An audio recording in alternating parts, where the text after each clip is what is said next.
Kahapon po ay narinig na rin natin sa wakas ang pinakahihintay nating ulat ukol sa mga ginawang pagdinig ng Blue Ribbon Committee patungkol sa flood control anomalies. Ngunit, Ginoong Pangulo, ang isa pong mabigat na tanong ngayon ay hindi lamang kung anong laman nito, kung hindi paano ito iniharap sa sambayanan. 9 months from the initial hearing, 5 months from the time we released the so-called minority report, and 2 months from the time I delivered my privileged speech regarding the delays in this flood control investigation, better late than never, ika nga. Subalit, nakakapagtaka naman ata na matapos ang lahat ng panahong iyon, ano po ba ang inihain sa Senado? Hindi isang formal na committee report, Ginoong Pangulo. Hindi isang rekomendasyong may bigat at otoridad ng komite. Kung hindi isang progress report na piniling ihatid sa pamamagitan ng privilege speech kahapon ng chairperson. Kung ganito lang din pala ang kahihinatnan, bakit kailangan pa niyang paabutin ng ilang buwan ang paglalahad kung ang tunay na nais ay may paalam sa taong bayan ang kinahinatnan ng mga pagdinig? Kaya ang isa pong pinakamalaking tanong ng lahat ay nasaan po yung progress sa paghahanap ng bayan ng katotohanan? Ano na pong nangyari sa komite na siyang dapat nangunguna sa pagsisiwalat ng korupsyon at sa paghahanap ng pananagutan? Baka naman ang tunay na problema ay hindi ang kakulangan ng pirma, kundi ang kakulangan sa political will na dalhin ang investigasyon sa natural na tinutumbok nitong direksyon hanggang sa pinakadulo ng pananagutan. If there's a will, there's a way. Bungad ni Senator Lacson kahapon. Kilala siyang magaling na investigador nung panahon niya sa kapulisan. Kung nanaisin niya talaga natuntunin ang katotohanan sa pamamagitan ng ebidensya na kanyang binigyan pa ng diin, dapat ay hindi niya tinitigilan o ipinagpapaliban ang mga pagdinig. Sinasabi niya na marami daw akong dahilan kung bakit hindi ako pumipirma sa partial report. Ngunit mas marami akong katanungan sa kanyang sariling mga dahilan kung bakit hindi matapos-tapos ang investigasyon ng Blue Ribbon patungkol sa bagay na ito.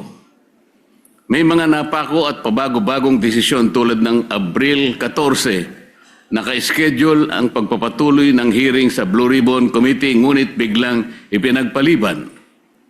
Ngayon naman, ang kondisyon sa partial report na hindi raw magpapatuloy, Ginoong Pangulo, ang pagdinig hanggat hindi napipirmahan ang partial report. Isa itong malinaw na pag-atras sa nauna niyang sagot sa akin nung siya'y direktang tanungin ko sa bulwagang ito, Ginoong Pangulo. Gaya ng pagtiyak niyang ipagpapatuloy ang investigasyon nang lumabas ang balita tungkol sa pagkahuli ni Zaldico. The quest for truth has been effectively hostaged by the whims of the chairperson who emphasized that he respects the decision of his members, but then said that there will no longer be any hearings unless and until the partial report has been signed.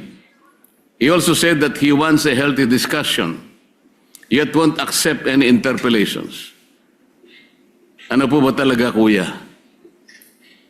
Senator Lacson is indeed consistently inconsistent, invoking transparency when convenient, but resisting accountability the moment questions are directed at him and his report.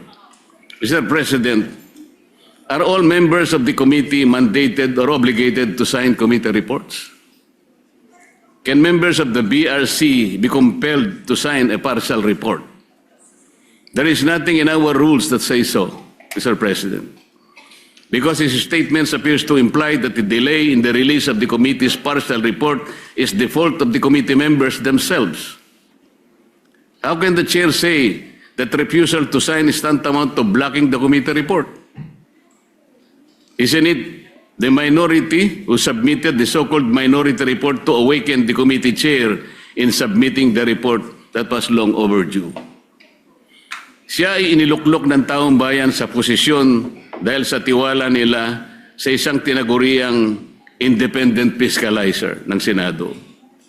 Kumisan nga, Ginoong Pangulo, ay na-associate siya bilang corruption czar, moral crusader, Mr. Clean, Mr. Righteous, Holy Willie, Grabbuster. Ngunit imbis na gampanan ang kanyang tungkulin sa mamamayan, gumagawa pa siya ng isang imposibleng kondisyon, ang pagpirma sa partial committee report para lamang hindi ituloy ang pagdinig. Moreover, Senator Lacson is again spreading this false narrative na kapag hindi ka pumirma, hindi mo sinusuportahan ang pagtataguyod ng accountability laban sa korupsyon. Let's correct this false narrative, Mr. President. Hindi minamandato ng tuntunin ng Senado na ang lahat ng miyembro ng komite na pumirma sa bawat report na nilalabas ng komite. At the most of it, sumasang-ayon ka kaya ka pumirma. So let this be a clarification to the false narrative being peddled by the chairperson.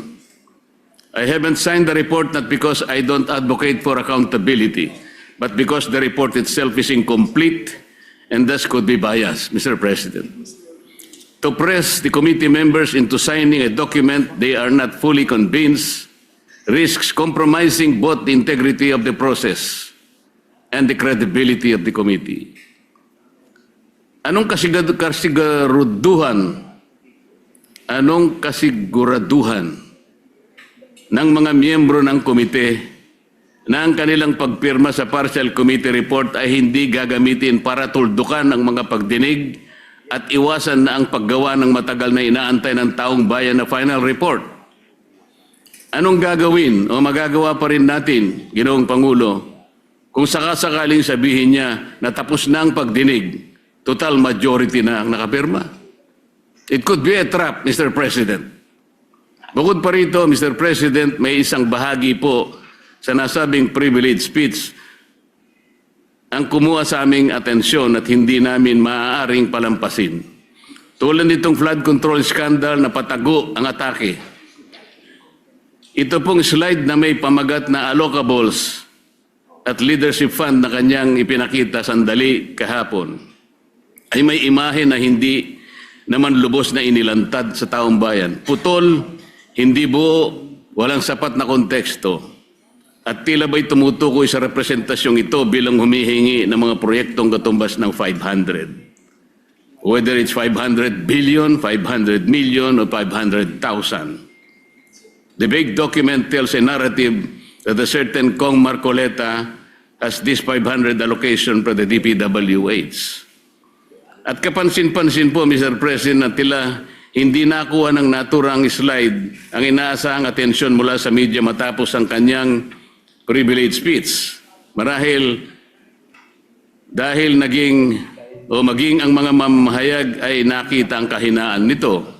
Kaya't nakapagtataka na nitong umaga, kaninang umaga lang, Ginoong Pangulo, ay agad siyang nagkaroon ng dalawang panayam sa media upang muling bigyang diin at itulak ang parehong naratibo laban sa akin. Para bang hindi naging sapat ang privilege speech sa session hall at kailangan pang palawigin ito sa media upang masigurong kakalat ang malisyosong pagpapahiwatig kahit kulang sa linaw at sustansya. Meron pa siyang ikinuwento na noong ako ay kongresista pa at parte ng Commission on Appointments bilang chairperson ng Committee on Public Works and Highways, ako rin nanghingi ng halagang 1.5 billion na mga proyekto kapalit ng pag-confirm sa appointment ni Secretary Bonoan. Ngunit 500 million lamang daw umano ang naibigay. At sinabi pa raw sa kanya ng ibang kongresista na nabukulan sila at walang nakarating sa kanila na mga proyekto. Nang siya'y tanungin kung may dokumento ba na susuporta rito, hindi niya sinagot ng direkta at bagos ay sinabi na lamang na kailangang suriin kung mayroong mga substandard at ghost projects sa mga pinagbigyan mula sa aking mga inendorso. Kung ang pag-endorso ng mga proyekto sa DPWH ay basihan ni Senator lakson ng pagpapaimbestiga sa akin? Hindi ba't halos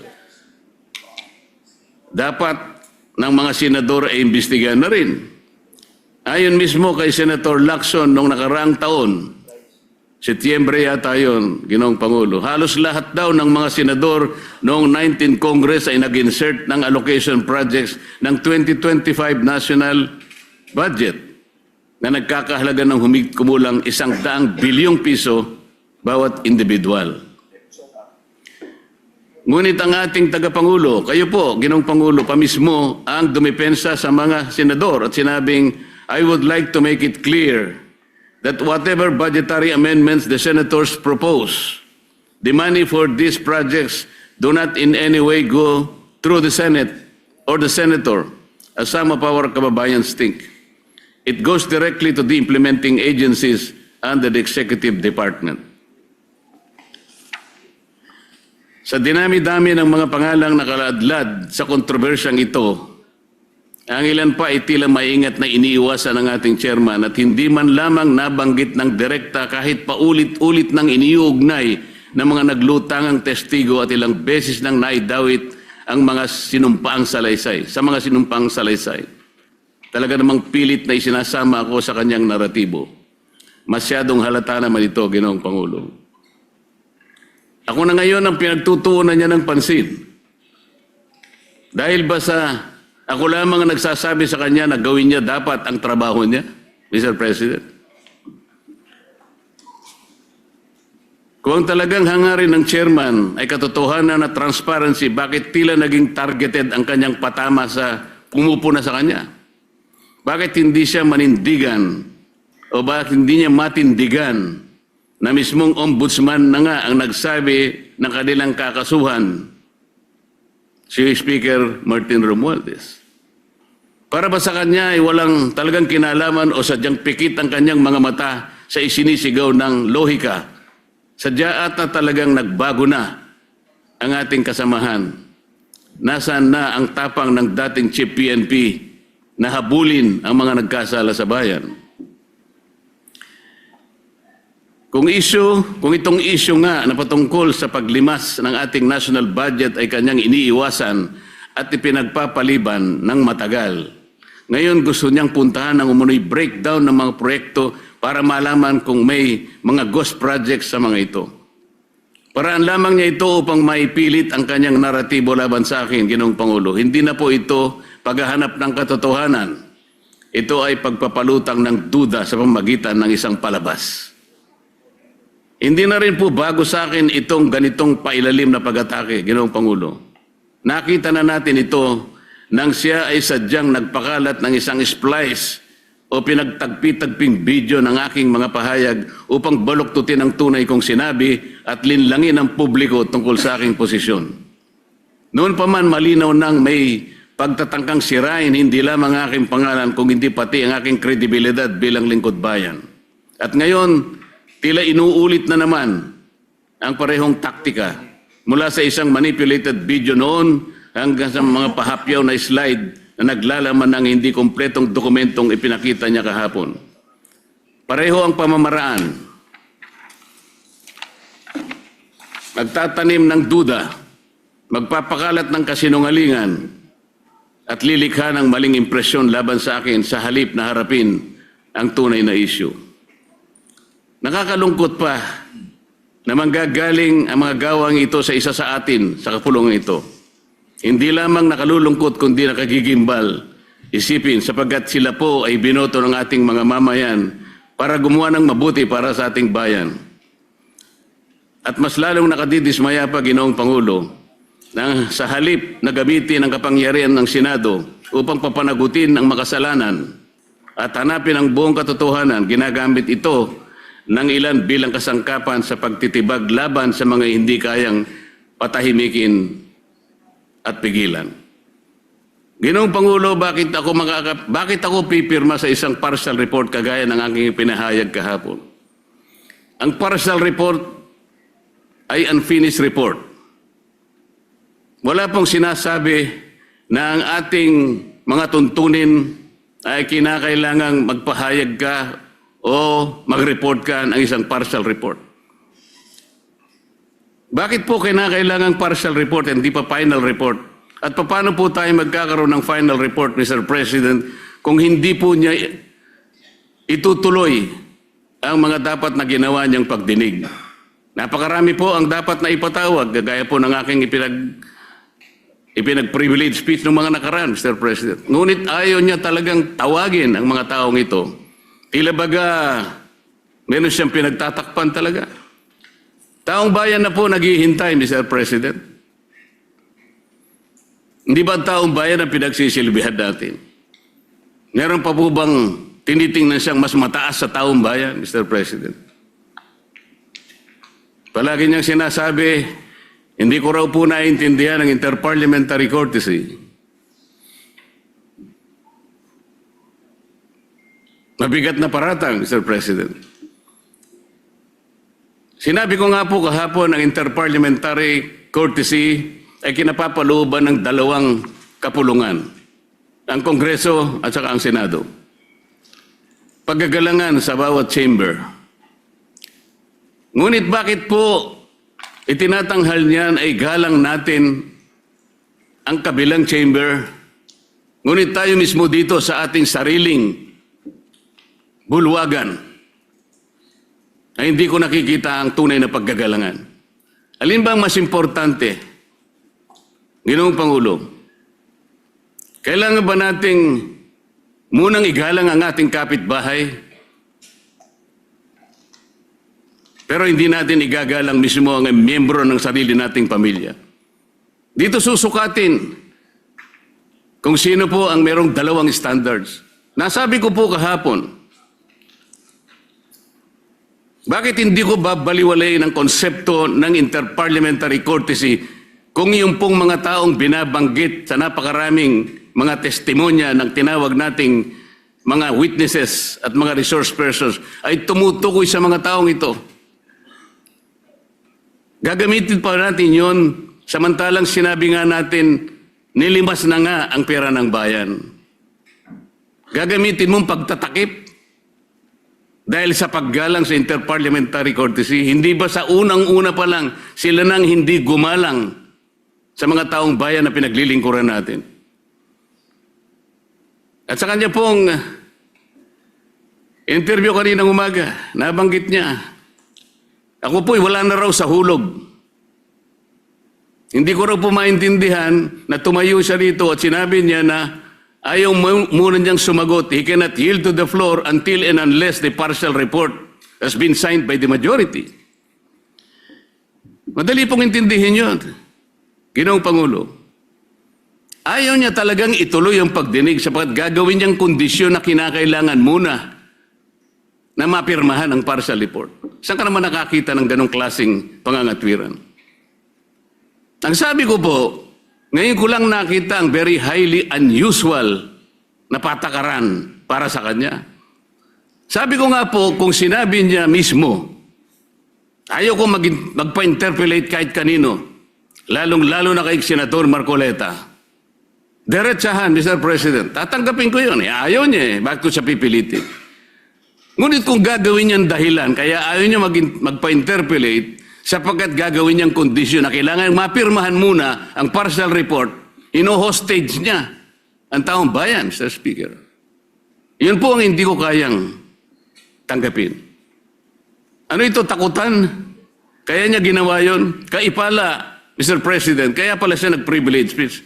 Hindi dahil sa meron siyang gustong sabihin, para ipakita niya yung kapirasong sulat na yun, may nakalagay, Kong Marcoleta, 500. Yun po yung gusto niyang palabasin. Ganito na po tayo ngayon, Ginoong Pangulo. Bakit ko pipirmahan yung partial report? Isa po sa hindi ko matanggap-tanggap to sa partial report ay yung isa sa kanyang mga rekomendasyon tungkol sa sino ang mga taong dapat na ipaghabla. Tingnan po ninyo, Ginoong Pangulo, doon sa kategoryang public officials categorized under recommendations for preliminary investigation, ang dami pong legislators doon. Pinangungunahan na po ni Saldico, at marami pa pong iba. Sa mga intermediaries po, Mr. President, binanggit niya si Undersecretary Traigib Olaybar. Binanggit niya yung Maynard Ngu. Hindi ko po alam kung sino yung Carlin Villayap, J.Y. De La Rosa, Mrs. Patron, Lawrence Cruz, John Paul Estrada, Mark Tiksay, alias Peng. Pero wala po yung Yusek Adrian Bersamin na siya mismong naghayag sa plenaryo nung nagkakaroon po ng plenary debates na po sa ating budget. Siyang naghayag mismo sa pangalan ni Yusek Bersamin at ayon sa kanya, ni-name drop niya ang pangalan ng Pangulo. Sinabi rin po ni Saldico, yung 30 Tamarin Street na kung saan 1 billion ang nai-deliver ni Saldico. At ang tumanggap po noon ay si Yusek Jojo Cadiz. Napakabigat na akusasyon. Ginoong Pangulo. Wala man lang po rito sa dapat na banggitin na intermediaries. Nasaan po ang pangalan ni former Speaker Martin Romualdez? Nilagay po niya doon sa classification ng public officials categorized under fact-finding investigation. Ang laki po ng diferensya ng fact-finding investigation sa preliminary investigation. Bakit po yung tinuturo mismo na mastermind, yung pa po yung nasa, wala po sa preliminary investigation, nasa fact-finding lang. Tingnan po ninyo yung mga lumabas sa mga dyaryo, sa mga periodiko, Ginoong Pangulo. Billionaire News Channel dated May 5, 2026. Ombudsman, Romualdez umanong tinuturing mastermind sa controversial na flood control scandal. Politico.com dated May 5, 2026. With 56 billion in supposed kickbacks, Ombudsman tags Martin Romualdez as mastermind of flood control scam. Abante dated May 5, 2026. Ombudsman, Romualdez Co. mastermind ng 56 billion flood control kickbacks. Abogado.com PH dated May 5, 2026. Ombudsman panel tags Romualdez and Co. as masterminds. Dito pa lang po sablay na yung report Nandun lang siya sa fact-finding, samantalang ang ombudsman, tinag na po siya, isa sa mastermind. Saan po papunta ang report? Ginoong Pangulo. Ginoong Pangulo, ang Senado ay hindi dapat maging entablado para sa mga intrigero na alam naman natin kung ano ang totoong motibo. Maraming salamat po, Ginoong Pangulo. Majority Leader. Mr. President, I move that we refer the privilege speech of Senator Marcoleta, the Comiton rules. Any objection? Hearing none, motion is approved. Yes, Mr. President.